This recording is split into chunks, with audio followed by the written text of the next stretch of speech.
What is going on, you guys? Today I have another episode for you where I'm going to be reviewing a channel called Legion of Men, and the title here is Why Young People Are in So Much Debt. Let's get into it. Welcome back, Tribe. Have one here. Bloomberg Originals again. Says, why young people are in so much debt? What's happening? Young people are facing a serious debt problem. Between 2022 and 2023, boomers saw a slight decrease in debt year over year, while Gen X saw a slight uptick. But millennials saw their average debt increase by 8%, and Gen Z more than 15%. Many young adults are finding themselves sinking deeper into debt. This credit card concern seems to be particularly true for Gen Z. Young people today are being shut out of the American dream. I wonder why. Worse off are younger generations. And how did it get so bad? Printing money. That's how it got so bad. Hey, we keep printing. You get a handout. You get a handout. You get a tax deduction. You get a tax deduction. Oh, wait, we got to send more money overseas. Oh, no, spend more on this program. Oh, you want some money? Here's some money. Let's house some illegals. Let's give some money to these countries here. What else are we doing? Okay, dude. Let me not get into it. Let's just let it in play. debt for education? Oh my God, I didn't know there was a word for it, doom spending. I start getting overwhelmed about, okay, how am I going to pay this off? If you ask me how I would describe my generation financially, broke. Very broke.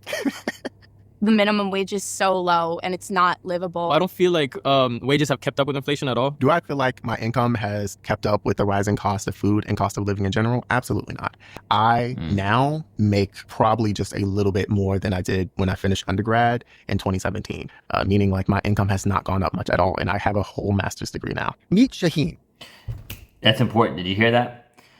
So he got a master's degree after his bachelor's degree, and his income has barely gone up.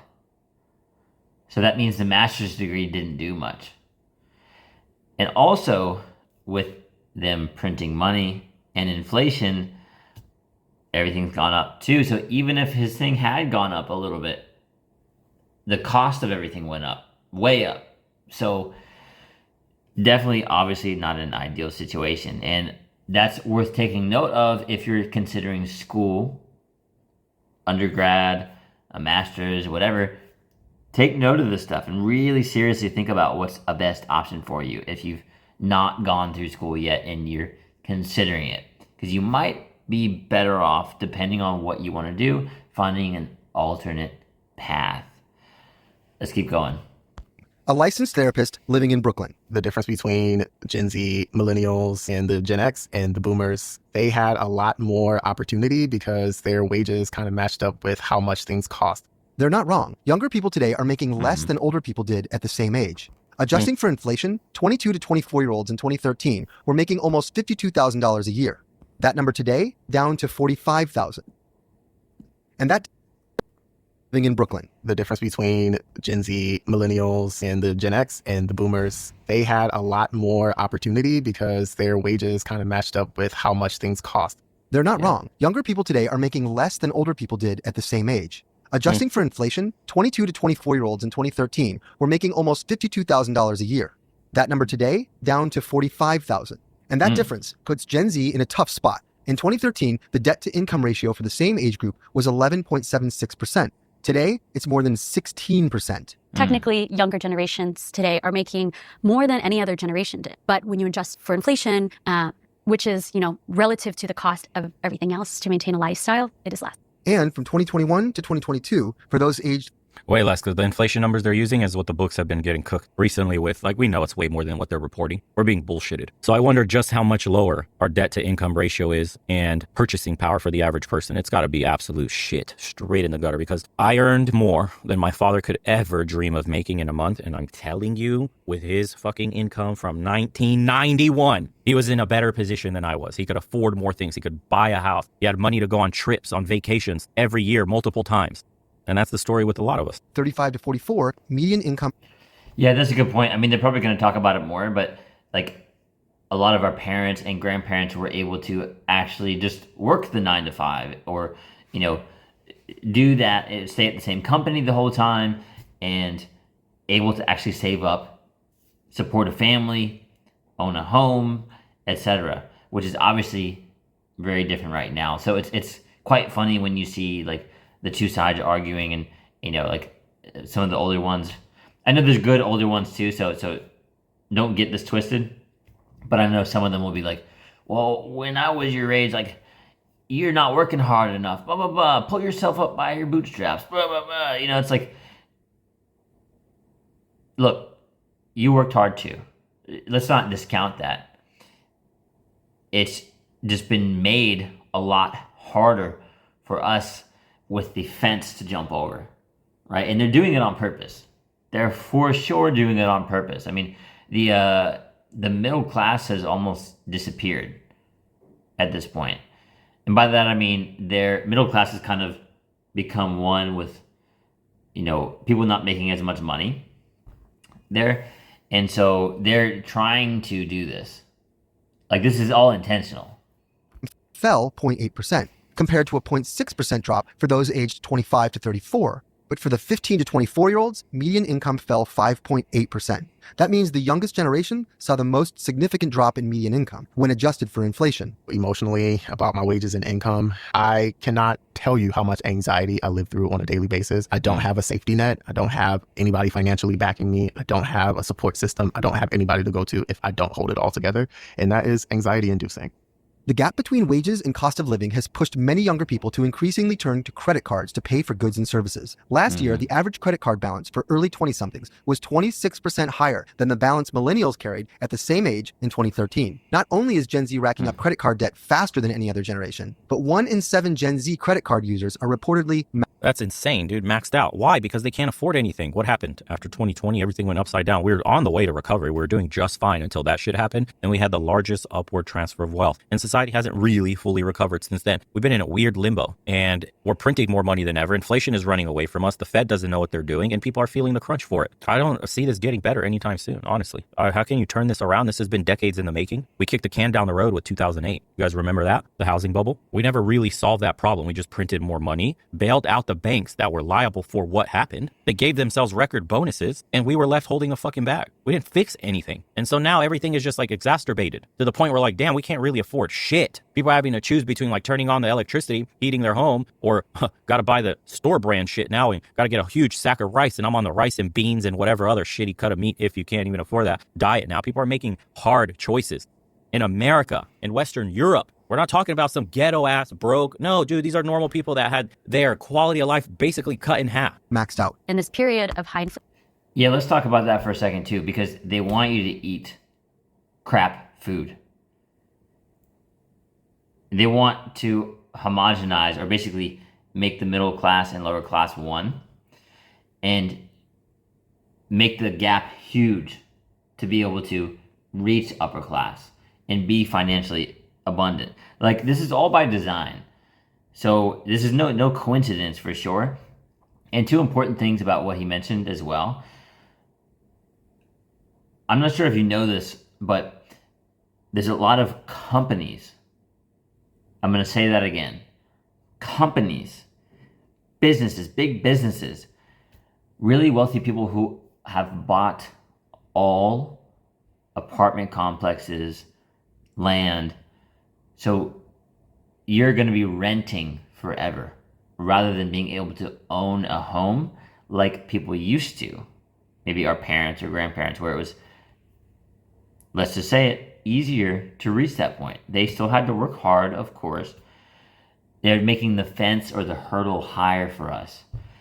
And this is something for you to keep in mind, because they're trying to get everyone in more debt, credit cards, student loans, and it's your job to be financially educated so you don't fall into that. People are just trying to maintain the lifestyles that they've always had, and it just costs more. Increasingly, these low wages are also compounded with another big challenge for younger generations: rising housing costs. What I'm more worried about after graduation is affording a house. The market right now is kind of scary. There's no way I could own a home. That's like a far-fetched dream. The cost of homes has just changed dramatically. It's really hard to even rent. The older generations just do not have a realistic view of exactly what we're dealing with. They grew up in a time period where you could go to work, you could work a 9 to 5 and only that 9 to 5, and over time you'll be able to save up enough to buy a home. That's not the standard anymore. The landscape for housing, both renting and buying, looks very different for young people today. Thanks to soaring prices and high interest rates, Older generations, including baby boomers and Gen Xers, still make up the majority share of home buyers. Of course. The barrier to entry to buy a home is much higher. You have to have a bigger down payment because the median value of a home is over $400,000, right? At the same time, borrowing costs are higher. They're at 7%. And so taken all together, you just need to save a lot more and a lot longer to be able to buy, a starter home. For renters, it's also troubling. Rents nationwide climbed 30% from 2019 to 2023, while wages across the country were only up 20%.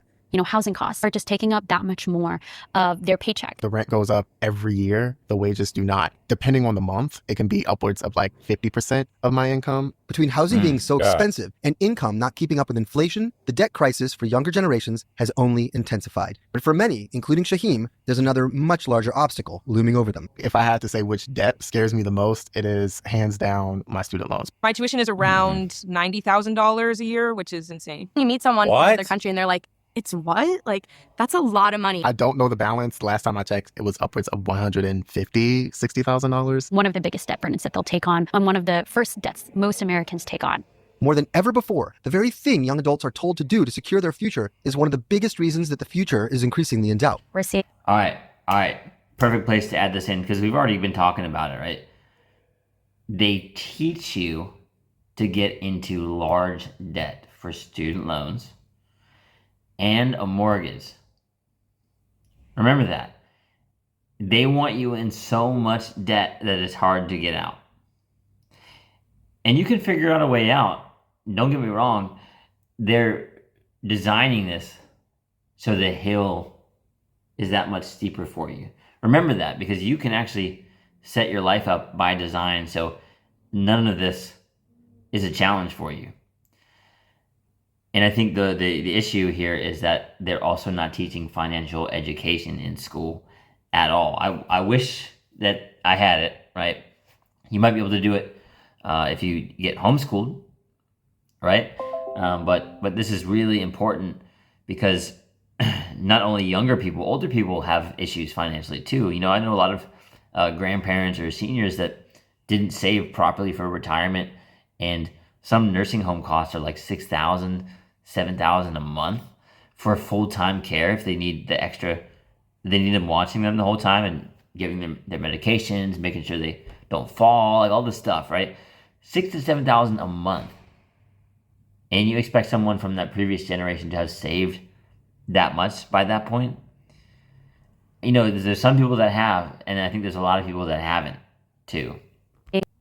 College enrollment levels drop, or we're seeing that some students are trying to be smarter about, how they're going to college. Some are living at home, some are foregoing college altogether. Let's look at the average cost of public universities since 1970, when a year's tuition cost around $1,300. In 2020, public university tuition was over $21,000 yearly. Of course, that's 50 years worth of inflation, but when we adjust for said inflation, the cost to attend public university in 1970 was only around $10,000, less than half of today's cost. When we look at the cost of private universities adjusted for inflation, it's a huge jump too, to more than $52,000 compared to less than $21,000 in 1970. Those really high student debt level burdens are not common in other countries. We are seeing a mass kind of disillusionment with higher education. I think getting a 4-year college degree used to be so intertwined with the American dream, and some young people are rejecting that. In one poll, more than half of those who borrowed for education say that student loan debt has caused them to put off making important financial decisions. I grew up in abject poverty. I went to school, I graduated, I did all of the things that they said that I should do, and I am still stuck in the same spot. This massive burden, combined with others for their generation, paints a bleak picture for the debt crisis. But there's a fourth, lesser-known reason that feeds off of this bleak outlook. It's called doom spending. Doom spending. Doom spending to cope with the stress. Home ownership or starting a family is so out of reach. I think that people want to treat themselves to small luxuries that'll bring us a semblance of the kind of adulthood we were promised. Doom spending. I love it. It kind of makes us, feel a little bit happier about the situation. So if it's going to be like this regardless, I might as well get something.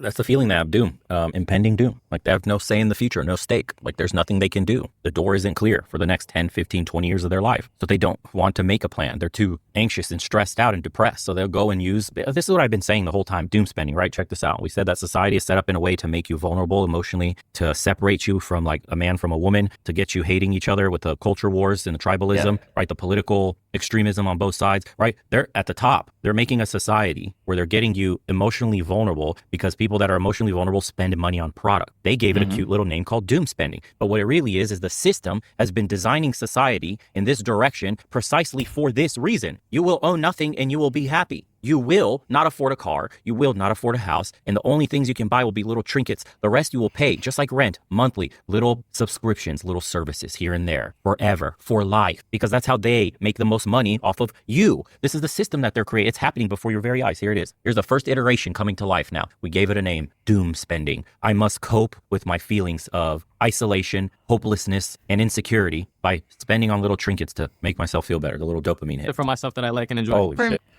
All right, check this out. I gotta lay this down right now because I've never shared this with anyone before. So you guys are the first. I've told a few friends back home in the States about what I'm doing, living in a new country, being able to stretch the dollar, work remotely on my own time freedom, financial freedom. And it's a way personally that I and a lot of people have navigated situations like this. And this is a way to get ahead of the game. And unfortunately, there's a lot of people who are going to stay asleep, or they're going to stay asleep for a while longer or a lot longer. And that's okay. I mean, it's not everyone's going to wake up to this. And it's unfortunate sometimes because it's like, man, I wish that they would listen. I wish they would hear my advice. It's almost like it's just bouncing off their head, in one ear, out the other, right? And I mean, it's not for everybody, for sure. It's not for everybody. It also takes a lot of courage and bravery to get up and move to a whole new country, start over there. And it depends on the type of person. If you're good at meeting new people, if you can adapt, if you're cool with learning a new language, there's really, a lot to it. And personally, obviously, I think it's well worth it. So if you're watching this and this sounds interesting to you at all, start looking into it. Eastern Europe, Latin America, Southeast Asia, I'm sure there's a few other spots as well. Just start looking into it because you might really change your life. Start actually designing your own life rather than letting all these other people, like society, what he's just talking about, design it for you. Let's keep going. It's like shopping, Clothing, travel. it does alleviate some of the stress. Doom spending is like retail therapy with a fatalist twist. A lot of people feel hopeless or pessimistic about their financial futures, and that's manifesting in a lot of different ways. Some people turn to doom spending. And this consumer habit is backed by research. So in one of my research papers, I looked to ask the question, why do people not save enough for retirement ages? That's Stephen Wu, an economics professor at Hamilton College. And there have been many explanations for why people do not save. Sometimes people lack the information about how to save. Some people might lack self-control to do so. They may know that they should save, but that they're unable to do so. And I introduce another phenomenon, this idea that perhaps people are fatalistic. They think that whatever they do doesn't necessarily affect their future outcome. Professor Wu's study found that those who doom... That's actually a good point, and I'm not sure if this is exactly what he means, though this is still worth mentioning. I'm asking you, watching this, do not be a victim of your old story. Oh, I grew up in this situation, which is why I'll be poor forever. That's not true. And you and I both know that you might have just been brainwashed or considered yourself, or convinced yourself, so much that it's impossible. And it's not impossible. Once you start to educate yourself on these things, it's very possible. They design school and the system in a way where they sort of keep you from financial education for a while. It's almost like it's normal not to learn about it. So again, you are not a victim. I know you may have been through some tough situations. Maybe it wasn't the best for you growing up. You can do this too. And never let someone convince you otherwise. You can also be financially abundant and abundant in every other area of your life. You have exactly what it takes, just like the rest of us. spend or have fatalistic tendencies believe they have little or no control over their future. So that may lead to individuals to just throw their hands up and say, Doomers. well, why worry about saving now? Because even if Doomers, bro, and they're all over the comment section on every video. I've been noticing it too in the comment section. It used to be get after it, wake up every day, no matter how hard it is, blah, blah, to like doomer comments. Doomer, more and more. What's the point? Why am I even trying anymore? Flip the board. I hate this society. I hope it all comes crashing down one day. You're still in it, bro. It'll be crashing with you in it. You will not get a lion's share of what comes next. You are at the bottom of the totem pole. You will be the one that gets sacrificed. But the doomer doesn't care because he has the fatalistic mindset of like, yeah, whatever. It's not like I had any chance anyways. Watch, read it. There'll be doomers in the comments, bro. I guarantee you. I do save, I may still have financial difficulties in the future. Instead of saving, many are splurging. Which is exactly where they want you. That's the whole point of creating this society in the way that it is. You've been psychologically whipped by the system. That's what it is to become one of these people. On luxury goods to soothe their economic despair. And while 27% of Americans of all ages admit to doom spending, the rates are even higher among Gen Z and millennials at 35 and 43% respectively. I believe that people do it because they need a dopamine hit. Younger generations are also growing up in an online environment of hyperconsumption. People want this kind of TikTok, Instagram-worthy lifestyle. Never before have young people been so exposed to this aspirational lifestyle. Partner with L'Oreal Paris to show you where people kind of have these expectations of success and what they want their lives to look like. Connection from David Young. And those things cost. Man, it's crazy, right? Do you see like that reel they were flipping through, like what Instagram was when it first started? You guys remember that shit? It was just you sharing some photos about your life. And then it morphed into this piece of shit, just shoving products down your throat nonstop. Everybody doing sponsored content, paid advertisements. It's all fake. It's all fake. It's not even real anymore. Nobody even uses Instagram to like share personal shit anymore. Everybody's like pushing something, pushing a fake lifestyle at the very least. If you're not monetarily benefiting, it's just so different than what it used to be, man. The days of MySpace and all that shit. You remember that? The cringy music on your homepages, cringy ass quotes and stuff. Boy, oh boy, dude, we have no idea what this monstrosity would morph into. To look like connection. I'm going to give you a challenge for you watching this. If you have Instagram, TikTok, dating apps, Facebook, YouTube on your phone, delete those apps. It'll at least provide a slight barrier for you to checking them. You can check them on your computer, like your laptop or whatever. Give yourself an extra barrier. And a deeper challenge for you, if you're up for it, don't check any of those for 1 month, 30 days.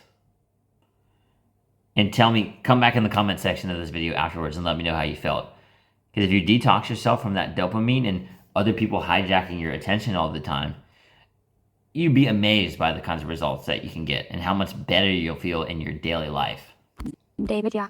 Look at And that shit. those things cost more. And the rise of buy now, pay later products has driven Gen Z into more Of course. Right. Younger people have Venmo, they have PayPal, they have buy now, pay later, they have earned wage access, they have cash advance app on their phone. It's so easy to lose track of how much you're spending. So what does the future of this ballooning debt crisis hold for young adults?